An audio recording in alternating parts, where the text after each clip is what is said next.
তীব্র তাপপ্রবাহের মধ্যে স্বস্তির বৃষ্টি নেমেছে দেশজুড়ে। দিনে চট্টগ্রামে বৃষ্টির পর রাতে ঢাকায় নামে কাঙ্ক্ষিত বৃষ্টিসুধা। কিন্তু বৃষ্টি বিলাসের এই দিনটিতে ভয়ঙ্কর ঘটনা ঘটেছে চট্টগ্রাম বিভাগে। একদিনেই বজ্রপাতে চট্টগ্রামে মৃত্যু হয়েছে 10 জনের। বৃহস্পতিবার সকাল থেকে রাত পর্যন্ত কুমিল্লা, রাঙামাটি, কক্সবাজার ও খাগড়াছড়িতে বৃষ্টির সময়ে হওয়া বজ্রপাতে 10 জন মারা গেছেন। এর মধ্যে কুমিল্লায় 4 জন, রাঙামাটিতে 3 জন, কক্সবাজারে 2 জন ও খাগড়াছড়িতে 1 জন প্রাণ হারিয়েছেন। ওয়ালটন ফ্রিজ কিনে অনেকের মতো আপনিও হয়ে যেতে পারেন মিলেনিয়াল। সেরা পণ্যের সেরা অফার।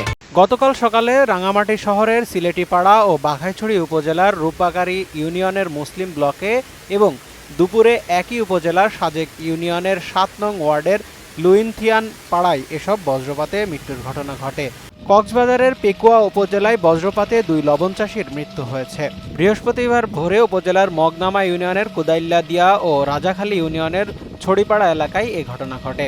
অন্যদিকে খাগড়াছড়ির মাটিরাঙ্গায় ঝোড়ো বাতাসে আম কুড়াতে গিয়ে বজ্রপাতে ইয়াসিন আরাফাত নামে এক স্কুল শিক্ষার্থীর মৃত্যু হয়েছে।